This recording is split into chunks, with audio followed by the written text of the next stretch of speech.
अवैस, फातिमा, हमजा, आवाज क्लियर है? और काइंडली प्लीज मुझे ये भी बताएं कि आपको स्क्रीन शो हो रही है मेरी?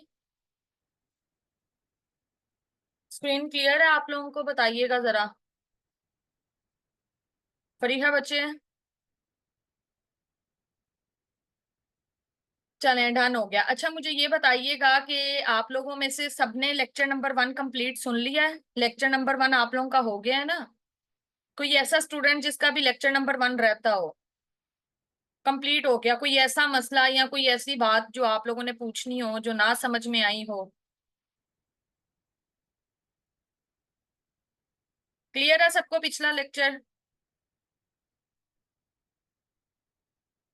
अच्छा जी, हम लोग चलते हैं अपने लेक्चर नंबर 2 पे। जैसे कि हम लोगों ने पिछली बार जो आप लोगों का प्रीवियस लेक्चर था उसके अंदर सबसे पहले तो हम लोगों ने कुछ चीजें डिस्कस की थी, जिसमें हम लोगों ने जो एक्ट है वो देखा था कैसे बनता है। इसके अलावा जो आपका एएसएफ एक्ट है उसके मुतालिक जितनी भी आप लोगों के इंपॉर्टेंट एमसीक्यूज बनते थे वो देखे। फिर हमने बकायदा तौर पे अपना एक्ट पढ़ा, उसके अंदर उसका चैप्टर नंबर 1 पढ़ा। चैप्टर नंबर 1 के अंदर जितने भी आप लोगों के सेक्शंस आते थे, लाइक सेक्शन नंबर 1 और सेक्शन नंबर 2 जो कि डेफिनेशंस का था, वो हम लोगों ने सारा क्लियर किया। आज हमारा जो चैप्टर स्टार्ट हो रहा है वो चैप्टर नंबर 2 है। बहुत आसान चीजें हैं, मुश्किल कुछ भी नहीं है। बस आप लोगों ने जरा देख के जो है ना उसको गौर से समझना है। बाकी चीजें बहुत आसान है। अच्छा जी, एक और मैं यहाँ पे आप लोगों को बात बताती चलूं, वो ये कि आप लोगों का जब पेपर के अंदर एमसीक्यूज आते हैं ना, एमसीक्यूज के लिए आप लोगों को एक्ट बड़ा ही ध्यान से पढ़ना पड़ता है। अच्छा, वो आप लोगों को एक ध्यान से क्यों पढ़ना पड़ता है? क्योंकि पता है किस तरह के वर्ड्स आप लोगों को कंफ्यूज करेंगे। कहीं पे आप लोगों का, अगर आप लोगों के आर्टिकल के अंदर, सेक्शन के अंदर मे वर्ड इस्तेमाल हुआ है ना, आपको वो माइट वर्ड लिख देगा। ठीक है? कहीं पे शेल वर्ड इस्तेमाल हुआ है तो वो शेल बी कर देगा। तो ये चीजें आप लोगों ने देखनी है कि कहाँ पे क्या चीजें लिखी हुई हैं। ठीक है? इसलिए मैं आप लोगों को बहुत डिटेल से सारी चीजें पढ़ा रही हूँ ताकि आप लोगों को पता हो कि कौन सी चीज किस तरह लिखी हुई है। अब बताएं, स्टार्ट करें चैप्टर नंबर 2। बताइएगा।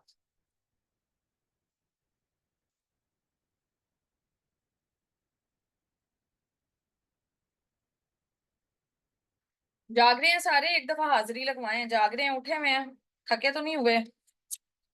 ऑलरेडी क्लास बड़े दिनों बाद हो रही है, हमारी उठ जाए, जरा जागे। अच्छा जी, आप लोगों को, अगर मैंने फर्स्ट लेक्चर आप लोगों ने सुना हो तो उसके अंदर मैंने आप लोगों को एक चीज बताई थी कि हाँ, हम लोगों ने एक चीज डिस्कस की थी कि हमारे एक्ट का पूरा नाम क्या है। जल्दी जल्दी साथ साथ टाइप करते जाएं ताकि मुझे पता हो कि आप लोगों ने अपना प्रीवियस जो लेक्चर है उसको पढ़ा है। मुझे बताएं कि हमारा कंप्लीट नाम क्या होता है।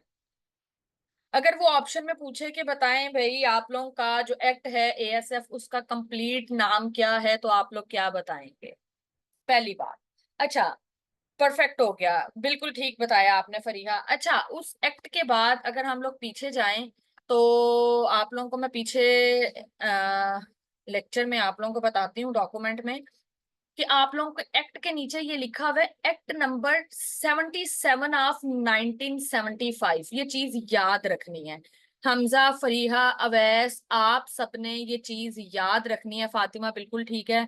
आप सबका, आप लोगों ने ये चीज याद रखनी है। अगर वो एमसीक्यूज के अंदर आप लोगों को पूछे कि ये एक्ट नंबर कौन सा है, तो आप लोगों को पता होना चाहिए ये एक्ट नंबर 77 है ऑफ 1975 एक्ट आता है एएसएफ का। पहली बात ये।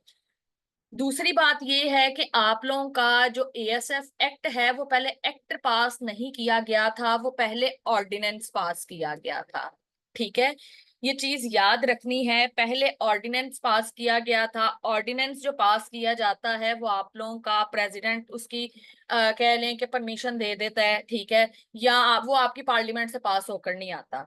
तो ये हुआ था कि हमारे पास जो 13 दिसंबर डेट उन्होंने बताई है, ये आप लोगों के जो प्रेसिडेंट है उसने पास किया था।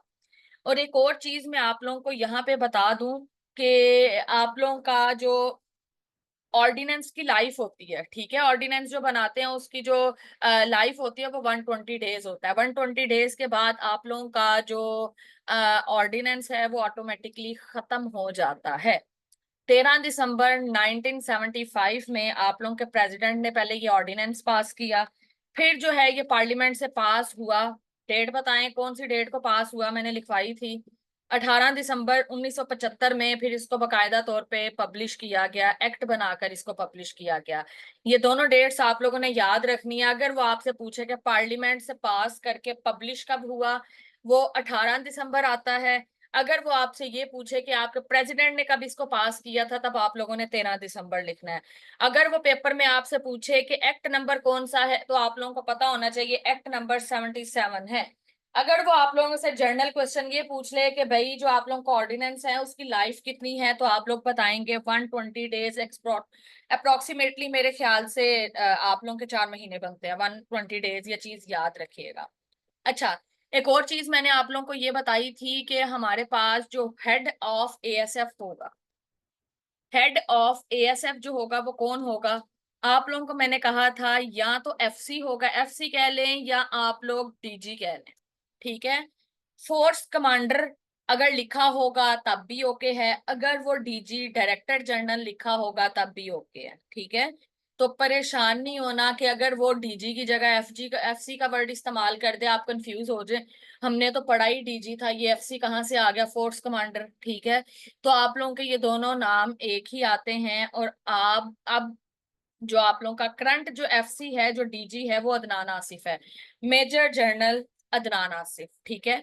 बाकी ये सारी चीजें मैंने पढ़ा दी थी। मिनिस्ट्री ऑफ एविएशन किसके अंडर आती है? डिफेंस के अंदर आती है, जो कि ख्वाजा आसिफ के अंडर आती है। ये सारी चीजें मैंने आप लोगों को पिछले लेक्चर में पढ़ा दी थी। अब मुझे बताएं, इसके अंदर किसी को कोई मसला अभी तक? क्लियर हो गई चीजें यहाँ तक? अब आगे चलें, चैप्टर नंबर 2 स्टार्ट करें अपना।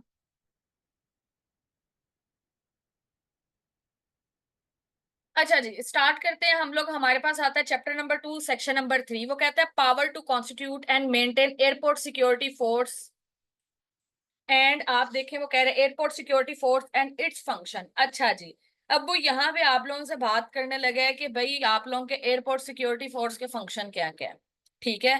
कौन कौन से फंक्शंस परफॉर्म किए जाते हैं, किस तरह वो मेंटेन करते हैं, और उस पावर को कॉन्स्टिट्यूट किस तरह करते हैं, ये आप लोगों को बताया गया सेक्शन नंबर 3 में। पेपर में सवाल भी ये पूछ सकता है कि आप हमें ये बताएं कि आपके जो एएसएफ, जो आप लोगों के एयरपोर्ट सिक्योरिटी फोर्स है, उसके फंक्शन जो हैं वो कौन से सेक्शन में बताए गए हैं। आप लोगों को पता होना चाहिए वो section number 2, sorry section number 3 के अंदर चैप्टर नंबर 2 में डिस्कस किए गए हैं। अच्छा जी, अब वो क्या कहता है? वो कहता है the federal government may constitute and maintain a force to be called the airport security force for performing the following function namely. वो कहते हैं किसने कॉन्स्टिट्यूट किया है और किसने मेंटेन किया है? आपकी फेडरल गवर्नमेंट ने कॉन्स्टिट्यूट किया है और मेंटेन किया है एक फोर्स को जो कहलाती है द एयरपोर्ट सिक्योरिटी फोर्स, जो फॉलोइंग फंक्शन परफॉर्म कर रही है। अब वो कौन कौन से फंक्शन परफॉर्म कर रही है? अब यहाँ से आप लोगों के दो एमसीक्यूज बन गए। पहला एमसीक्यूज हम लोगों ने देख लिया, सेक्शन नंबर 3 डील करता है power to constitute and maintain airport security force and its function आगे। और दूसरा एमसीक्यूज ये बन गया कि भाई वो पूछेगा आपकी पावर कॉन्स्टिट्यूट और मेंटेन कौन कर रही है? आप लोग कहेंगे फेडरल गवर्नमेंट। आप लोग कहेंगे भाई इसको मेंटेन करने के लिए इन्होंने एक फोर्स बनाई है जिसका नाम आता है द एयरपोर्ट सिक्योरिटी फोर्स, आ गई, ठीक है। और वो जो है ये फॉलोइंग फंक्शन जो है ना परफॉर्म किए जा रहे हैं। अच्छा, अब आप लोगों का सेक्शन नंबर 3 का पार्ट नंबर ए क्या कहता है? वो कहता है ensuring security of all airports aerodromes, ठीक है। एयरक्राफ्ट आ गए, सिविल एविएशन इंस्टॉलेशन का मतलब वही आ गया जो हम पीछे पढ़ के आए थे, जो आप लोगों के नए हवाई जहाज, हवाई अड्डे जो बन रहे हैं, ठीक है। वो कहते हैं कि आप लोगों की जितनी भी सिक्योरिटी है एयरपोर्ट्स की, एरोड्रोम्स की, एयरक्राफ्ट की, सिविल एविएशन इंस्टॉलेशन, यानी नए जो आप लोगों के हवाई अड्डे बन रहे हैं भाई, उनकी जितनी भी सिक्योरिटी का काम है वो आप लोगों की एएसएफ देखेगी, ठीक है। लेकिन एक चीज वहां पे उन्होंने एक और बात कर दी है कि within the limits of airports and aerodromes, आप लोगों की जो एएसएफ है वो सिर्फ लिमिट की गई है विद इन एयरपोर्ट और एरोड्रोम्स। ये चीज याद रखनी है, पेपर में वो ये एमसीक्यूज बनाकर पूछ सकता है विद इन या विदाउट इन, ठीक है। तो ये चीज आप लोगों ने देखनी है कि सिर्फ जो आप लोगों की एयरफोर्स जो है, आप लोगों की एएसएफ जो है, उसका जो काम है वो लिमिट की गई है, उसकी जो सिक्योरिटी उसने जो इंश्योर करवानी है वो आप लोगों की लिमिट कर दी गई है। हमजा बच्चे ये आप पहले लेक्चर नंबर 1 सुनेंगे, वहां पे कंप्लीट सारी चीजें मैंने डिस्कस की हुई हैं। आप लोगों की जो आप लोगों की डेफिनेशंस आती हैं उसके अंदर मैंने कंप्लीटली सारी चीजें बता दी हैं, ठीक है। अच्छा जी, अब वो कहते हैं कि भाई उधर की आप लोग इन्होंने सबसे पहले तो सिक्योरिटी इंश्योर करवानी है, ठीक है। Safeguarding civil aviation against act of unlawful interference or threat of such interference, कोई भी आप लोगों को थ्रेट्स मिल रहे हैं उनको, ठीक है, कोई भी अनलॉफुल इंटरफेरेंस की जा रही है, वो उन सारी चीजों से डील करना किसका काम है? आपकी एयरफोर्स सिक्योरिटी फोर्स का काम है। अच्छा जी, आप लोगों का बी नंबर पे क्या कहता है? वो बी नंबर पे सेक्शन नंबर 3 इनका क्लॉज नंबर बी ये कहता है इंश्योरिंग सिक्योरिटी। कौन कौन से फंक्शन हैं? दूसरे नंबर पे फंक्शन आता है कि उन्होंने कहा कि आपने सिक्योरिटी इंश्योर करनी है ऑफ ऑल स्ट्रक्चर्स, जितने भी स्ट्रक्चर्स हैं, जाहिर बात एयरपोर्ट का पूरा स्ट्रक्चर बना हुआ है, इक्विपमेंट्स आ गए, उनका मटेरियल्स आ गया, इंस्टॉलेशन आ गया, ठीक है। जितने भी आप लोगों के जो बिलोंग करते हैं, आप लोगों के ऑपरेटर्स या अदर गवर्नमेंट या non government organisation within the limits of airports and aerodromes. देखें, एयरपोर्ट्स आप लोगों का एक लिमिटेड एरिया आ जाता है जिसके अंदर आप लोगों के हवाई जहाज, एरोड्रोम्स आप लोगों का ओवरऑल कह लें कि इसे बड़ा लफ्ज यूज किया जाता है जिसके अंदर तमाम के तमाम एयरपोर्ट्स आ जाते हैं, ठीक है। पीछे मैंने आप लोगों को एक और चीज बताई थी कि कौन कौन सी चीजें हैं जो आप लोगों के एयरक्राफ्ट्स के अंदर आती हैं। याद हो तो हम लोगों ने चीज देखी थी पीछे डेफिनेशन के अंदर कि कौन कौन सी चीजें हैं जो आप लोगों की एयरक्राफ्ट्स के अंदर आती हैं, कौन कौन सी चीजें आप लोगों की ऐसी हैं जो आप लोगों के एयरक्राफ्ट्स के अंदर नहीं आती, जिनको डील नहीं करता आप लोगों का एएसएफ, ठीक है।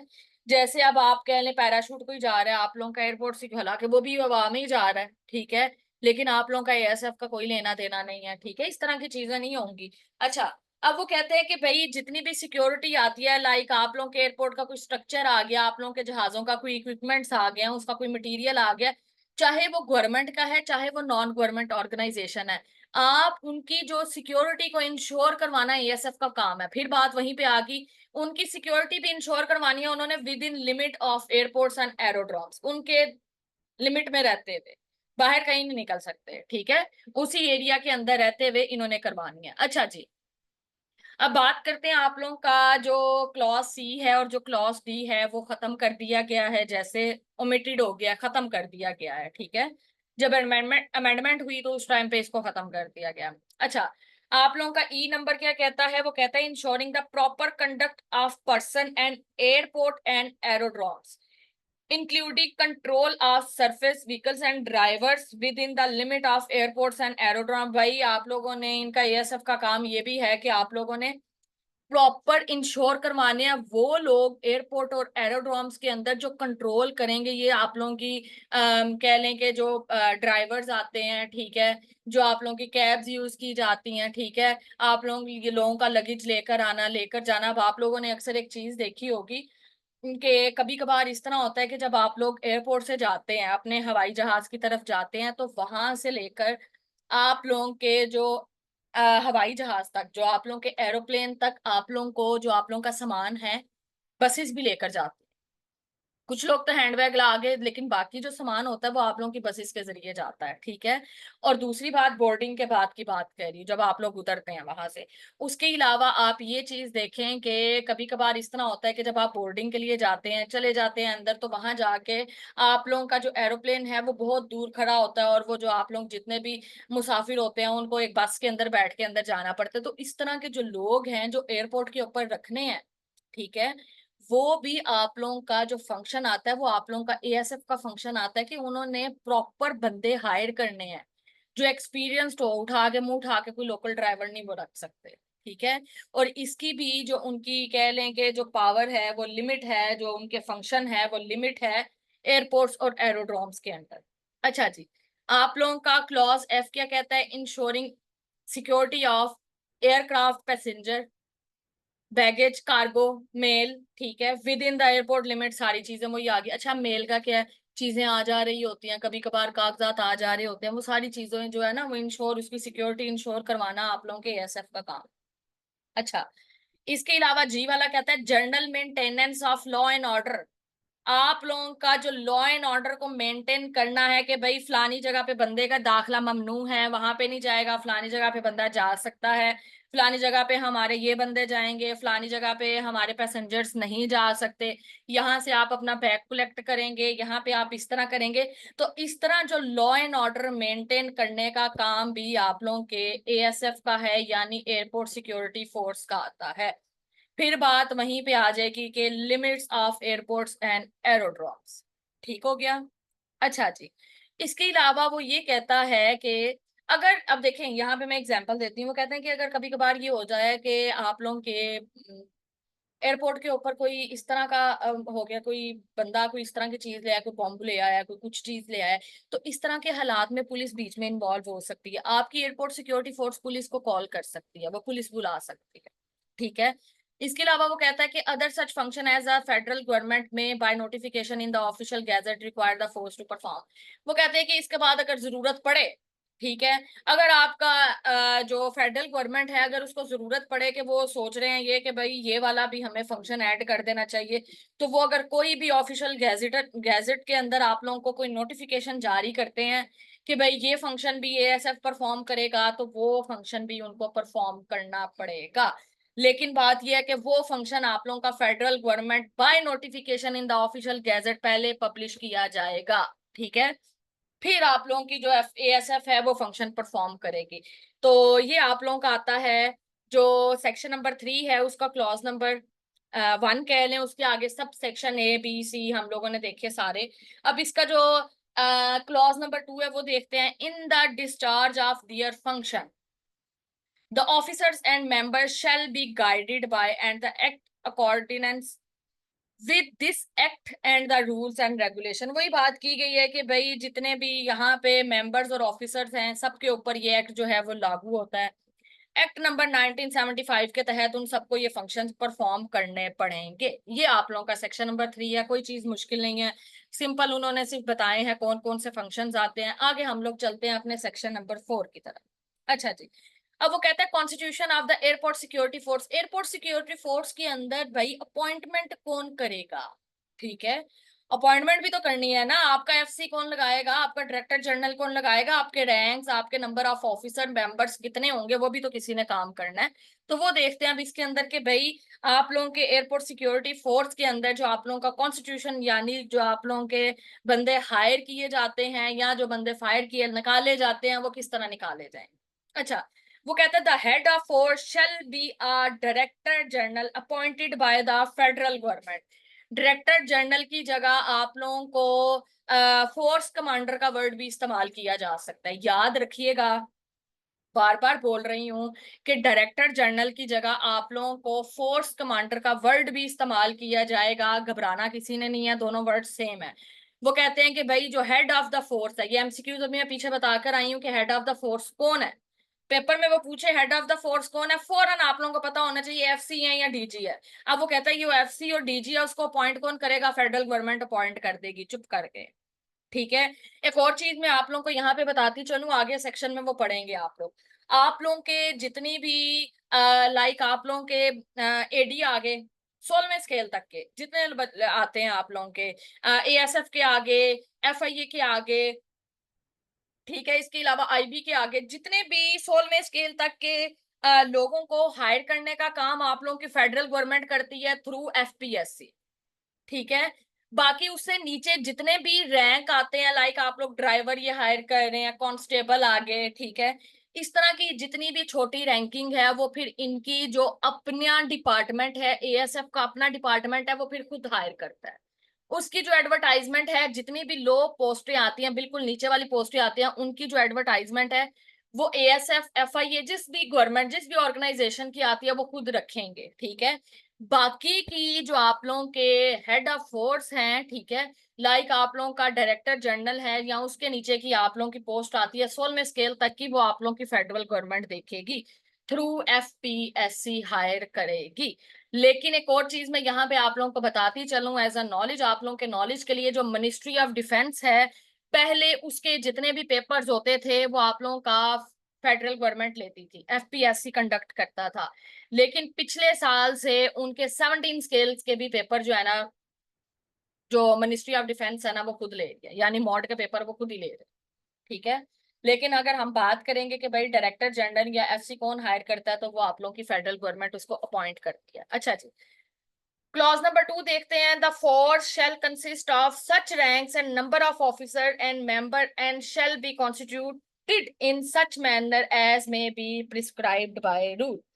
आप लोगों की फोर्स जो है वो कितने उसके रैंक्स होंगे, कितने नंबर ऑफ ऑफिसर्स होंगे, कितने जो है वो आपके मेंबर्स होंगे, वो सारा कुछ जो है रूल के मुताबिक फेडरल गवर्नमेंट आप लोगों को बताएगी।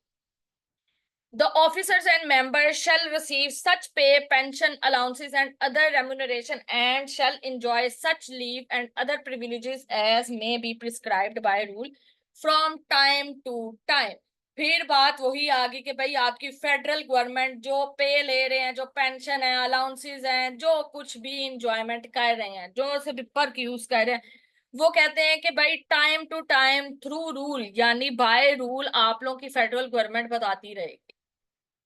क्लियर हो गई बात यहाँ पे कि भाई मेन काम आप लोगों की फेडरल गवर्नमेंट का है, वो आपकी फेडरल गवर्नमेंट ने ही रैंक्स देखने हैं, आपकी फेडरल गवर्नमेंट ने ही नंबर्स ऑफ ऑफिसर्स और मेंबर्स देखने हैं, आपकी फेडरल गवर्नमेंट ने ही देखना है कि किसने पे ली है, किसने पेंशन कितनी है, किसको कितने अलाउंसेस देने हैं, और आपके फेडरल गवर्नमेंट ने ही आप लोगों का डायरेक्टर जनरल या फोर्स कमांडर अपॉइंट करना है।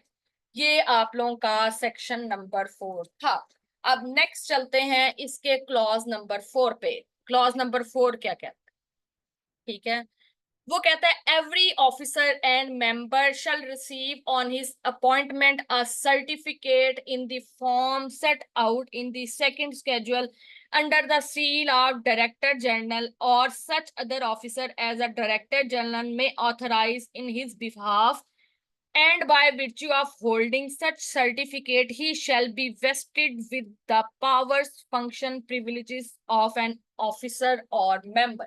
ये चीज मैं पहले पढ़ाकर आ चुकी हूँ कि आप लोगों के जो एएसएफ एक्ट के अंदर आते हैं वो आप लोगों के अला भला करे, उन्होंने 2 आप लोगों के स्केड्यूल्स दिए हुए हैं।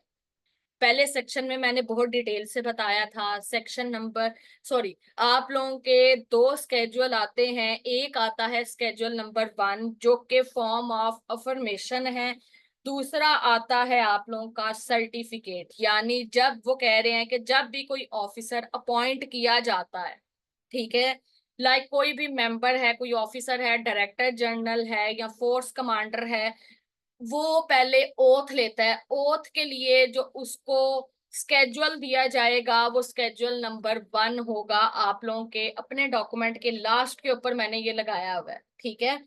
स्केड्यूल नंबर 1 होगा जो कि आप लोगों का कहलाता है फॉर्म ऑफ अफर्मेशन। और दूसरे नंबर पे उन्होंने कहा है कि जब वो अपॉइंट कर लिया जाएगा तो गवर्नमेंट की तरफ से उसको एक सर्टिफिकेट दिया जाएगा जो स्केड्यूल नंबर 2 के अंदर आता है। क्लियर होगी बात? पहले लेक्चर के अंदर मैंने स्केड्यूल नंबर 1 और स्केड्यूल नंबर 2 पढ़ाया था। यहाँ पे आके आप लोगों का सेक्शन नंबर जो आप लोगों का 4 आता है उसके क्लॉज नंबर 4 के अंदर उन स्केड्यूल्स का जिक्र हो चुका है जो मैंने आप लोगों को पहले बताया था, इसलिए मैंने पहले समझा दिया था, आगे जाके परेशानी नहीं होगी। अच्छा जी, क्लॉज नंबर 5 देखते हैं। वो कहता है any person who ceases for an any reason to be an officer or member shall forthwith surrender the certificate referred to in subsection 4 to any officer authorized by the director general on this. अब कभी कभार ये भी होता है कोई person किसी की नौकरी खत्म हो गई है, उतर गई है, तो वो वापस कर देगा सर्टिफिकेट, उसके पास वो सर्टिफिकेट नहीं रहेगा, ठीक है। वो कह रहा है कि जो आप लोगों के सब सेक्शन 4 के अंदर जो आप लोगों ने सर्टिफिकेट बताए थे, क्या अगर कोई पर्सन अपनी नौकरी से चला जाता है, उतर जाता है, तो क्या वो सर्टिफिकेट उसके पास रहेगा? वो सर्टिफिकेट उसके पास नहीं रहेगा, ठीक है। आगे आप लोगों का क्लॉज नंबर 6 कहता है कि officers and member of the force shall wear such uniform as may be prescribed by rule. Uniform पहनने हैं भाई, पता है एएसएफ का यूनिफॉर्म है, तो वो यूनिफॉर्म पहनना है जो कि आप लोगों के रेगुलेशंस के अंदर ऑलरेडी डिफाइन कर चुके हैं। क्लियर हो गई बात? आप लोगों का पूरा टेस्ट लूंगी मैं, ये आप लोगों का एएसएफ एक्ट है ना, इसका पूरा मैंने टेस्ट लेना है आप लोगों का। मंडे को टेस्ट हो जाना है आप लोगों का, इसका अच्छी तरह तैयार कर लीजिएगा ये 2-3 दिन के अंदर। उसके बाद जो आप लोगों के बाकी टेस्ट हैं वो फिर चलते जाएंगे। आप लोगों के 10 दिन होंगे, 10 दिन के अंदर 10 टेस्ट हम लोग रख लेंगे। अच्छा जी, सेक्शन नंबर 5 के कहते हैं, सेक्शन नंबर 5 है एडमिनिस्ट्रेशन ऑफ द फोर्स वो कहता है the administration of force shall vest in the director general who shall administrator in it in accordance with the provision of this act rules and such orders and instruction as may be made or issued by the federal government from time to time। वो कहता है administration of the force वो कौन बनाएगा, वो कहता है जो डायरेक्टर जनरल है, जितनी भी चीजें हैं, ठीक है, जितने भी ऑर्डर जितनी भी इंस्ट्रक्शंस हैं वो किसके मुताबिक होंगी, आपकी federal government time to time बताती रहेगी। उसके अकॉर्डिंग आप लोगों का जो एफसी है, जो डायरेक्टर जनरल है, वो एडमिनिस्ट्रेशन को अपनी जितने भी मेंबर्स ऑफिसर्स हैं उनको गाइड करता रहा करेगा। ठीक है, इसके बाद आप लोगों का लास्ट वाला जो आता है, the director general shall exercise his powers and perform his function under the general provision the direction of federal government. वही बात आ गई, जो आप लोगों का डायरेक्टर जनरल है, जो आप लोगों का एफसी है, वो अपनी जो पावर्स और ड्यूटीज जो फंक्शन परफॉर्म करेगा वो डायरेक्शन ऑफ फेडरल गवर्नमेंट के कहने पे करेगा। वो खुद कुछ नहीं कर सकता जब तक उसको फेडरल गवर्नमेंट कुछ नहीं कहेगी। यहाँ तक हो गया सबका? काइंडली प्लीज बताइएगा। चैप्टर नंबर 2 क्लियर हो गया? आगे बहुत आसान है। चैप्टर नंबर 3 देखते हैं। चैप्टर नंबर 3 भी बहुत आसान है। 5 चैप्टर हैं इसके, छोटे छोटे चैप्टर हैं, पढ़ लेते हैं हम लोग, ठीक है। अच्छा जी, चैप्टर नंबर 3 क्या कहता है? चैप्टर नंबर 3 कहता है powers and duties of officer and members. पीछे हम लोगों ने क्या पढ़ा है बताएं मुझे जरा। चैप्टर नंबर 2 के अंदर हम लोग क्या पढ़ के आए हैं?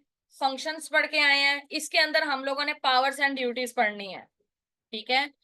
अच्छा जी, डन, एग्जैक्टली। बनाएगा कौन? फंक्शंस बताएगा कौन, और फंक्शंस क्या क्या परफॉर्म किए जाएंगे। चैप्टर नंबर 3 के अंदर वो बता रहा है powers and duties of officers और मेंबर्स की कौन कौन सी पावर और उसकी ड्यूटीज कौन सी होंगी और क्या क्या ड्यूटीज उन्होंने परफॉर्म करनी है। अच्छा जी, सबसे पहले तो देखें कि ऑफिसर्स जो हैं उनका क्या काम है। पीछे फंक्शन पढ़ के आए हैं। एयरपोर्ट्स के अंदर जितना भी आने जाने के जितने भी फंक्शंस हैं परफॉर्म करना, आप लोगों के लगेज से रिलेटेड। अब देखें, सामान के अंदर कभी कभार कोई मंशियात लेकर चले जाता है, उसको किस तरह देखना है, लोगों की जान खतरे में तो नहीं है, ठीक है, कोई असला तो नहीं आ गया एयरपोर्ट के अंदर, कोई बॉम्ब तो नहीं आ गया, ठीक है, किसी ने हाईजैक तो नहीं कर दिया आप लोगों का प्लेन, ठीक है, कहीं कोई कॉर प्लेसमेंट तो नहीं होगी आप लोगों की बॉम्ब वगैरह। ये सारी चीजें जो ड्यूटीज परफॉर्म करनी है वो आप लोगों के ऑफिसर्स करेंगे। अब बारी बारी देखते हैं कि कौन कौन सी ड्यूटीज आती है। वो कहता है an officer or member shall, पहली ड्यूटी देखें, take effective measure for ensuring security of all airports. वही बात आ गई।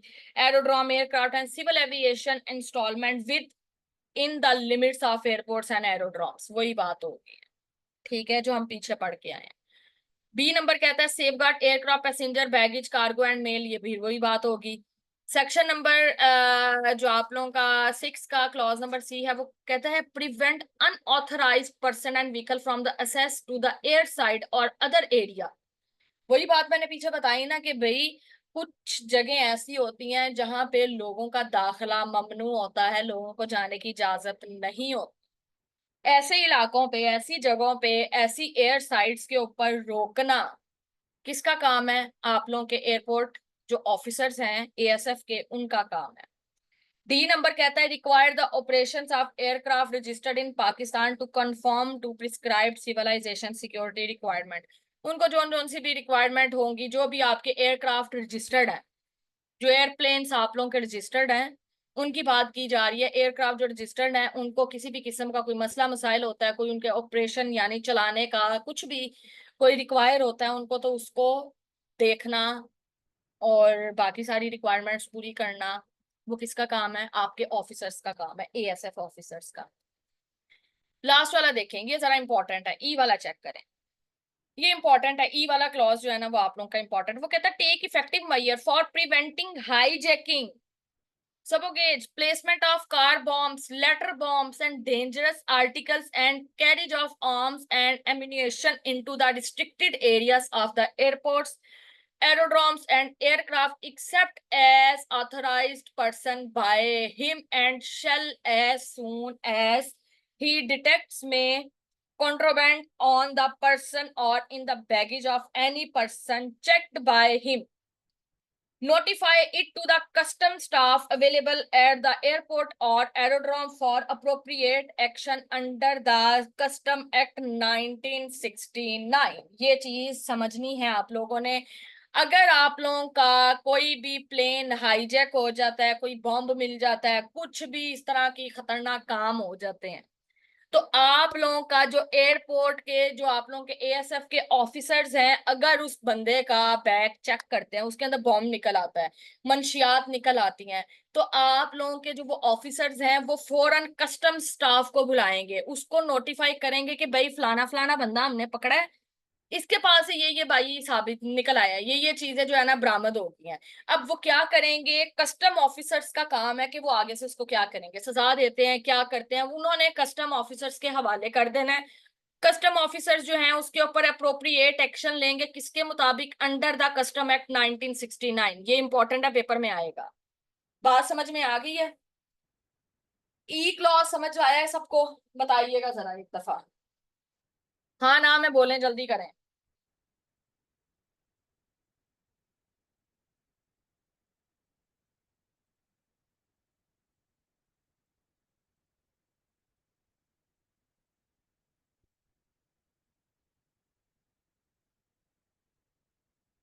चलें, डन हो गया।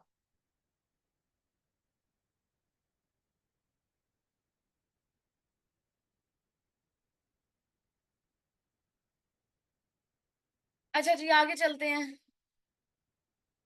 एफ क्या कहता है आप लोगों का? क्लॉज नंबर एफ आसान है, चीजें आसान है, बस इसको एक दो दफा पढ़ेंगे ना आपको याद हो जानी है। वो कहता है suit use such arms ammunition and equipment as may be authorized by the director general or an officer authorized by him for the purpose of his act। वो कहता है कि अगर इस तरह का कोई खतरनाक काम हो भी जाता है, कस्टम ऑफिसर्स को कभी कभार नहीं भी बुलाया जा सकता, उस टाइम पे सिचुएशन अगर ऐसी हो जाती है, तो वो कहते हैं कि अगर आप किसी भी हथियार को यूज कर, फॉर एग्जाम्पल कोई टेररिस्ट घुस जाता है अंदर, ठीक है, आप लोगों के एयरपोर्ट में कोई टेररिस्ट आ जाता है, अब उस टाइम के अंदर इतना नहीं है उनके पास तब मौका कि भाई वो कस्टम ऑफिसर्स को बुलाएं और उसको देखें। अब वो कहते हैं कि अगर आपके एएसएफ के पास कोई असला हो सकता है, एएसएफ सिर्फ वही असला, वही इक्विपमेंट यूज कर सकती है जो उसको डायरेक्टर जनरल ने जिसके लिए ऑथराइज किया हुआ है। अगर डायरेक्टर जनरल ने कोई कहा हुआ है कि भाई आप ये अगर इस तरह का हालात होते हैं तो आप ये भाई गन पकड़ के शूट कर सकते हैं, तो वो कर सकते हैं। अगर आपके डायरेक्टर जनरल ने नहीं किया तो वो फिर नहीं कर सकते, वो किसी किस्म का असला यूज नहीं कर सकते, ठीक है। अच्छा, डायरेक्टर जनरल, फोर्स कमांडर, दोनों एक ही नाम है, मैं बार बार बोलती हूँ बीच में। वो कहते हैं search and arrest without warrant any person who is suspect of endangering or attempting to endanger or having endangered the safety of an aerodrome or airport or an aircraft or a civil aviation installment and may use such force as may be necessary in the discharge of his duties aforesaid and। वो कहता है कि भाई आप लोगों को अगर ASF officers को लगता है कि कोई बंदा बहुत खतरनाक है, तो उसको विदाउट वारंट अरेस्ट किया जा सकता है। जरूरी नहीं है कि पहले वो वारंट लेकर आएंगे फिर उसको जो है ना अरेस्ट करेंगे, ठीक है, वो अरेस्ट कर सकते हैं, उसकी तलाशी भी ले सकते हैं बगैर वारंट के। एच नंबर कहता है perform such other functions as the competent authority may be required by the him. वही सारे वो कह रहे हैं परफॉर्म, ये सारे फंक्शन जो है ना, जो कॉम्पिटेंट अथॉरिटी है उसने जितने भी फंक्शन रिक्वायर किए हैं वो सारे के सारे परफॉर्म करने हैं। ये सारी ड्यूटीज उन्होंने बताई थी कि भाई ये ड्यूटी आप लोगों के जो ऑफिसर्स है ना वो परफॉर्म कर सकते हैं। अच्छा जी, अब आप लोगों का एक और इम्पोर्टेंट आता है, देखें 1A क्या कहता है। IA कह लें या 1A कह लें, जो भी कहना है आप कह लें। वो कहता है द डायरेक्टर जनरल या FC may within the previous approval of the federal government call for military assistance in connection with post landing and anti hijacking operation at an airport or aerodrome, and when he does so all officers and member and all civil agency operating at the airport or aerodrome shall function in accordance with the direction of military authority rendering such assistance। बड़े गौर से ये बात सुननी है आप लोगों ने, कि वो ये कह रहे हैं कि कभी कभार इस तरह होता है कि अगर आप लोगों का कहीं पे पोस्ट लैंडिंग या एंटी हाईजैकिंग हो जाता है, भाई टेररिस्ट घुस गए हैं आप लोगों के एयरप्लेन्स के ऊपर, भाई उन्होंने हमला कर दिया, कुछ भी हो गया, ठीक है। वो कहते हैं कुछ भी इस तरह के हालात हो गए हैं तो क्या किया जाएगा। वो कहते हैं कि सबसे पहले आप लोगों का जो डायरेक्टर जनरल है वो क्या करेगा, फेडरल गवर्नमेंट की अप्रूवल से मिलिट्री को बुलाया जाएगा। मिलिट्री आप लोगों के जितने भी वहां पे एयरपोर्ट सिक्योरिटी फोर्स के लोग होंगे उनकी ड्यूटीज लगाएगा कि भाई ये फंक्शन परफॉर्म करे, फलाना बंदा वहां पे जाए, फलाना बंदा वहां पे जाए। तो उस मिलिट्री के अंडर रहते हुए आप लोगों के ऑफिसर मेंबर और सिविल एजेंसीज जो है ना वहां पे काम करेंगी। क्लियर होगी बात।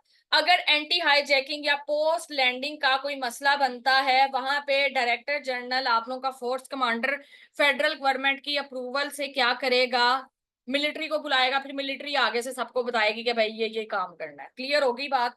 लेस देन 1 मिनट रह गया, मीटिंग एंड होगी, दोबारा आप लोगों ने इसी मीटिंग को ज्वाइन करना है। ठीक है, क्लियर हो गया यहाँ पे, बताएं मुझे। अच्छा जी, दूसरे नंबर पे देखें वो क्या कहता है। 1A है ये, 2 नंबर वाला क्या कहता है, वो कहता है an officer for purpose of this act shall exercise with within the area in which this act applies all the power conferred of an officers in charge of a police station under the police order 2002 chief